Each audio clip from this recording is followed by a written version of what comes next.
To just say one word also about Feklisov, that when Feklisov was brought to the United States, he was brought here by Discovery Channel, who wanted to do a documentary about him. He was a kind of down at the heels ex-KGB person, living on a pension at a time when Russia was in very bad straits economically. And he had access to several books on the case and had obviously studied them.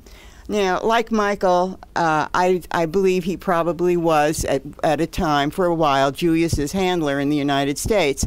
However, a lot of the details that he mentioned are just beyond belief, and there are, some of them are so detailed. I remember that during that interview at one point, one of the people from the channel said to him, well, after this meeting, I think it was at Child's Restaurant where they...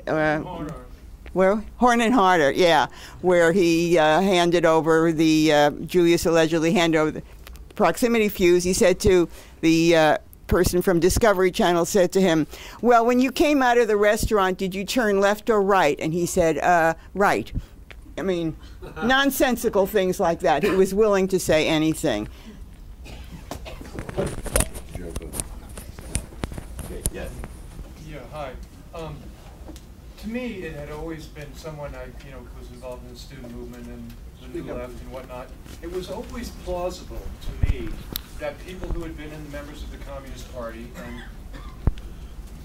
also sympathetic to the Soviet Union might have considered trying to be involved, getting involved in some way in some form of espionage, with the idea that maybe it would be a good thing if the Soviet Union, if the United States weren't the only government that had nuclear weapons. I remember bringing this up when Robbie and Michael, I think, were really first becoming public figures and getting shouted down for even suggesting that this might be a possibility. And when Morton Sobel was released, I brought it up again, and I couched it in terms of, I used the word, I have a little problem, something like that, and his answer was, well, I can't help you with your problem. And this was quite a few years ago. So I just want to mention this and sort of say, not you guys, because you've always been really good in my mind, but I think there's some amends that need to be made somehow, in some way, maybe, to people on the left who entertained the notion that this might, in fact, have been possible, some of this. And, that there was some plausibility 10 more to seconds. it. And I wonder if you have anybody might have a response to that. Thank you. This is just very brief. I don't know when you came in, but I have a feeling from where you're standing that you missed Miriam's talk, and Miriam actually detailed the kind of history of that and went through all that, and perhaps, so I'm not going to, no, it's no problem, but I think that was one of the main questions that she really addressed in her talk. Yes. I was just wondering if you could flesh out for me and everybody else who your parents were as human beings and all the salient characteristics that help us, or me at least, understand who they were as beyond just these icons. And for me, of course, footage, newsreels in the past, and contextualize. Okay, well, this is, I'll pay you later because this is like an advertisement. Monday night at 6 p.m. in room 630 at John Jay College, my daughter Ivy's film, Heir to an Execution, at 6 o'clock, 6 p.m. 6 p.m. in room 630.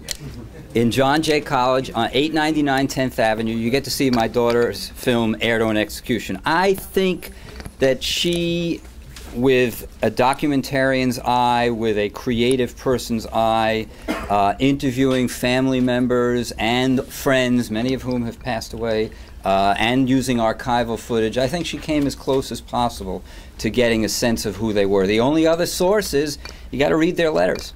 Will you be there Monday night, or will you be there? We will both be there. 899 10th Avenue between 57th and 58th Street, John Jay College. 58th and 59th, John Jay College, room 630. But more importantly, you read their letter, the book, the Rosenberg letters, which is the full length. Our book, We Are Your Sons, has some of the letters in it. And you get some sense, but let's remember a lot of those letters were written in prison with prison censors reading it, so you have to read a lot between the lines. I mean, we've tried in both of our writings to make sense of what we think we know about them as people, and it wasn't just a joke when I told Jerry that I've inherited my father's pedantry, because the first day I met Morty, that was what Morty said. Julie was not an organizer, he was like a Talmudic type. You know, and you know that's the way it is. But who knew, right? I mean, the last time I saw them, I was 10 years old. There is one of the things that was amazing to me about the grand jury transcripts. One of the things that was amazing to me about the grand jury transcripts is there's a testimony of a woman named Helene Ellicher. Max Ellicher was one of the people who turned state's evidence and got a lighter sentence for it, or actually I don't know that he had any sentence at all. So she was testifying as a cooperating witness with the grand jury. And there's all this discussion in which she describes an evening when they're going out together. They're going out together, and they're going to Ethel and Julius's house. But Ethel's in the country with the kids, and Julius is batching it, and the place is missing a woman's touch, to quote her.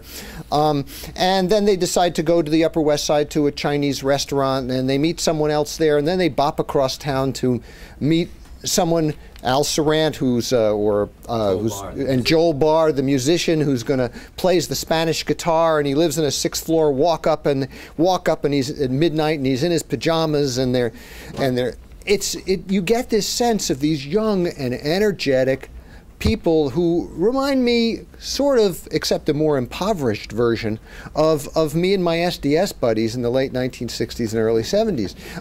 And that kind of sense of who these people were is actually worth reading the grand jury transcripts for. So I recommend that, and it's not hard, and that's also why we put this web address out. Can you just talk for a moment about the 36? Why don't you let somebody else speak? No, about this subject. Well, I was just going to say that Miriam Moskowitz has a book coming out this spring with a chapter on that's the best thing I've ever read about Ethel as a woman and not just as a symbol. And it just will bring. Why don't you say the title? The title is Phantom Spies, Phantom Justice by Miriam Moskowitz, who's sitting right here. Raise your hand,